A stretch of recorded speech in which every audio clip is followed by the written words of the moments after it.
अस्सलाम वालेकुम जी, welcome back. क्या हालचाल है आप सबके? दुआ करती हूँ आप सब बिल्कुल खैरियत से हों। अभी मैं बना रही हूँ लंच, और लंच में ना एक तो मैं पहले आपको ये दिखाऊं कि ये मैंने अभी कैन ओपन किया है और इसको मैंने इसमें जो है ना वो डाल दिए कंटेनर में। और मुझे ना पिछली बार भी जब मैंने आपके साथ शेयर किया था कैन ओपनर का, तो काफ़ी सारे क्वेश्चंस आए थे, लेकिन पता नहीं क्यों प्रॉपर काम नहीं कर रहा। इसको भी मैंने काफ़ी मुश्किल से खैर ओपन किया, लेकिन बस शुक्र है हो गया है। तो अब मैं भी सोच रही थी कि इलेक्ट्रिक जो मिलते हैं ना वो वाले ले लूँ, क्योंकि यहाँ पे ये होता है कि हम लोग कैंस वगैरह यूज़ करते हैं। वैसे ज़्यादा इस तरह नहीं होते, लेकिन फिर भी ये होता है कि अगर आपको फ़्रेश चीज़ें ना मिलें तो आप ये रख सकते हैं इमरजेंसी के लिए। अभी बहुत सारी इस तरह की कैंस में फ़ूड जो होता है ना, कैन फूड जो होता है, तो वो आप यूज़ कर सकते हैं। तो मैं अब सोच रही थी कि वो जो है ना मैं इंशाल्लाह ले लूँ। एक्चुअली मैंने काफ़ी सारी चीज़ें नहीं ली थी। मैंने कहा था कि अगर मेरा पाकिस्तान का चक्कर लगेगा तो मैं ले आऊँगी, क्योंकि आपको पता है वहाँ पे मेरा प्रॉपर सेटअप था जो कि मैं छोड़ के आई थी। तो मेरा ये प्लान था कि चलो अगर मेरा बीच में चक्कर लगा तो मैं ले लूँगी। बहुत सारी चीज़ें इस तरह से है जो मैंने नहीं ली, लेकिन नहीं जा सके हम लोग। तो अब देखती हूँ इंशाल्लाह ताला कुछ चीज़ें लेनी है तो देखें, अल्लाह ताला खैर करे। अच्छा जी, मैंने ना फ्रीज़र खोला और मैंने कहा देखूँ क्या बनाऊँ। ये रोज़ की जो टेंशन होती है ना, तो फाइनली मुझे एक चिकन का पैकेट मिला। चिकन का कीमा रखा हुआ था मेरे पास, तो मैंने कहा चलो मैं ये बना लेती हूँ। और चिकन के कीमे में मैं सिर्फ आलू डालूँगी। तो मैंने ना प्याज टमाटर का मसाला बनाया था, तो इसलिए बहुत ही हल्का सा मैंने प्रेशर दे दिया था। उसके बाद मैंने इसको भून के और फिर मैंने आलू डाले थे। साथ साथ मैंने आटा भी गूँध लिया, और यहाँ पे जो है ना बस इसको साफ़ करके और मैं रख दूँगी। और उसके बाद मैं अभी आपको दिखाती हूँ मैंने क्या किया था। आज ना मेरे साथ एक प्रॉब्लम भी हो गई थी, और मैंने अम्मी से बहुत डांट खाई है, बहुत गुस्सा किया उन्होंने मुझे। यहाँ पे मैं अभी फ्रूट चाट बनाने लगी हूँ। एक्चुअली ना फ्रूट तो वैसे घर में रखा हुआ होता है, खा भी लेते हैं, लेकिन फिर भी आपको पता है कुछ फ्रूट्स ऐसे होते हैं जिनमें हम डंडी मार ही देते हैं। और फ्रूट चाट ऐसी होती है कि अगर आप बना लेते हैं ना तो ये घर में हर कोई शौक से भी खा लेता है। और दूसरा ये है कि बहुत सारे जो फ्रूट्स होते हैं सबके अपने अपने फ़ायदे होते हैं, तो इसलिए फ्रूट चाट में ये एक फ़ायदा होता है कि आप सारे फ्रूट्स जो है ना वो खा लेते हैं। तो यहाँ पे मैं फ्रूट चाट बना रही थी, और मैं काफ़ी जल्दी जल्दी काम कर रही थी, क्योंकि अभी मैंने उस्मान को जो है वो लंच भी पैक करके देना था, खाना भी बन रहा था, और आज मैंने लॉन्ड्री भी करनी थी। काफ़ी दिन से मैंने नहीं की थी। मैं काम इस तरह से करती हूँ कि मैं डिवाइड कर देती हूँ, तो मैं डेली एक ऐसा टास्क होता है जो कि मैं पूरा करती हूँ। और अभी बहुत ही कम दिन रह गए माह रमज़ान में, तो इंशाल्लाह ताला मेरी कोशिश है कि चीज़ों को ना, बहुत सारी चीज़ों को ज़रा सेट कर लूँ, घर की सेटिंग कर लूँ और क्लीनिंग कर लूँ। तो इसलिए एक एक करके मैं डेली कोई ना कोई इस तरह का टास्क कर रही होती हूँ, ताकि ये है ना कि फिर माह रमज़ान में आप इबादत भी कर सकते हैं, या फिर आपकी रूटीन इतनी चेंज हो जाती है कि आपसे ये वाले काम नहीं होते हैं। तो इसलिए मेरी कोशिश है कि मैं इन दिनों में ये वाले सारे काम कर लूँ, ताकि एक महीना फिर ज़रा आराम से सुकून से गुजर जाए। बाकी जो छोटे मोटे काम हैं वो तो लगे ही रहते हैं। अच्छा जी, यहाँ पे मैंने सारा फ्रूट जो है ना वो मैंने उनके छिलके उतार दिए जिनके उतारने थे। और यहाँ पे आप देख सकते हैं मैंने कीवी ली है। वैसे ग्रेप्स भी रखे हुए थे, लेकिन मैंने कहा चलो स्ट्रॉबेरी और कीवी है तो मैं ग्रेप्स नहीं डालती, क्योंकि फिर ज़्यादा खट्टा फ्रूट इस तरह से अगर हो जाए ना तो वो उस्मान नहीं खाते हैं फिर। तो इसलिए मैंने कहा चलो दो ये हैं, तो फिर मैं कल अगर बनाऊंगी तो फिर दोबारा डाल लूँगी।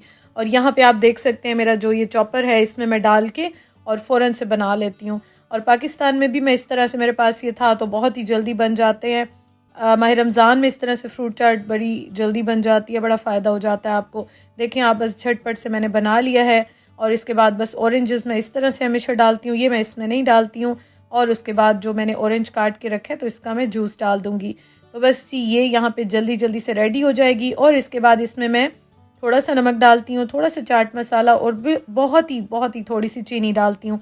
चीनी इसलिए डालती हूँ कि कुछ फ्रूट अगर खट्टा होता है ना तो फिर वो उस्मान नहीं खाते हैं, तो इसलिए मुझे उनके लिए थोड़ी सी डालनी होती है।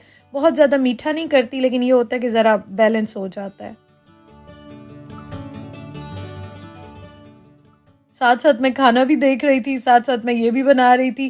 खैर आपके सामने ही मैंने बनाया है, कोई इतने एफर्ट या इतना टाइम नहीं लगा, फ़ौरन बन गई। अदरवाइज़ हम जब कटिंग का या चॉपिंग का सोचते हैं ना तो टेंशन होती है कि बहुत टाइम लग जाएगा।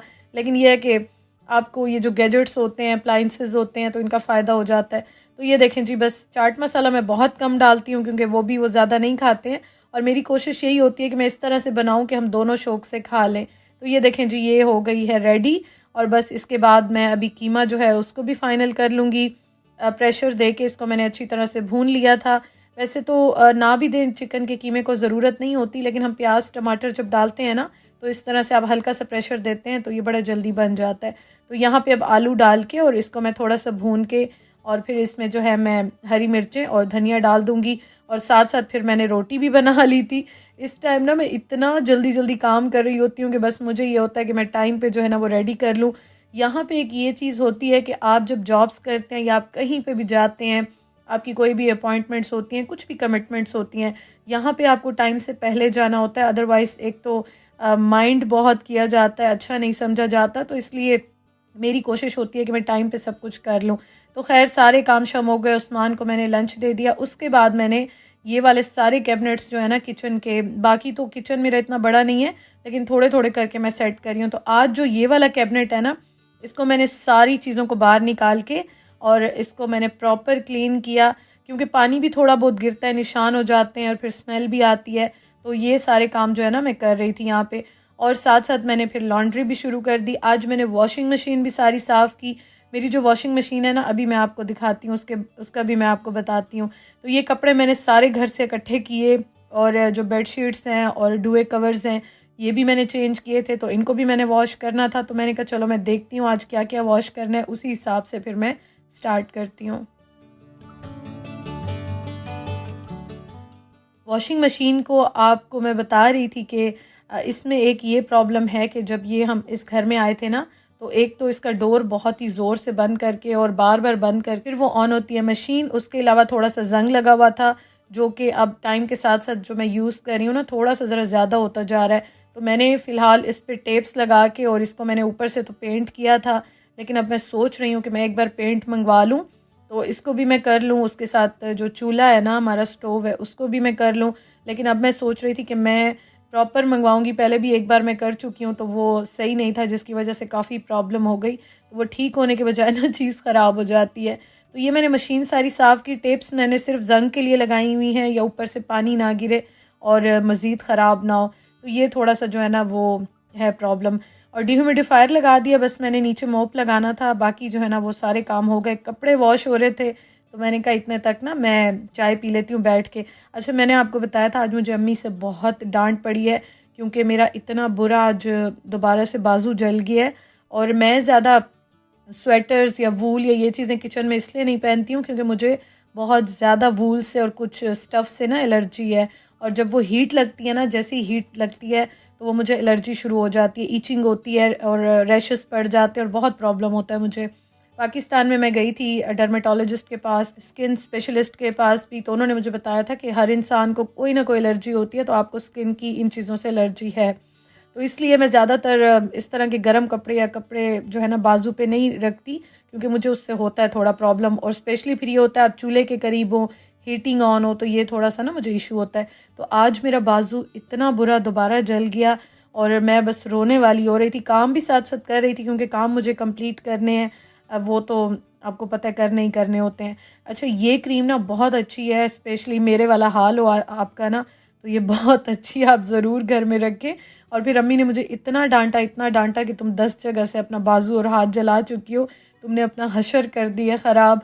तो मैंने कहा बस अब मैं ख्याल रखूँगी, या फिर अब मैं या तो अपनी एलर्जी को बर्दाश्त करके स्लीव्स का ख्याल करूँगी, या फिर मैं केयर करूँगी। अब ये देखें जी, बहुत ही बुरा जला है। अभी तो ये फ्रेश जला था तो ज़रा बहुत ही बुरा हाल हुआ इसका। तो काम कर लिए मैंने सारे, कपड़े भी वॉश हो गए, बेडशीट्स और डुए कवर्स रह गए, क्योंकि अभी मैं बहुत ज़्यादा इस तरह से यहाँ पे वॉश नहीं करती, अदरवाइज़ फिर ये होता है थोड़ा नमी का मसला होता है।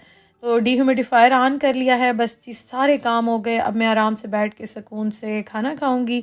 आपसे इंशाल्लाह ताला मैं कल मुलाकात करूंगी। अपना बहुत ख्याल रखिएगा, वीडियो लाइक कीजिएगा। इंशाल्लाह कल मिलते हैं। अल्लाह हाफिज़।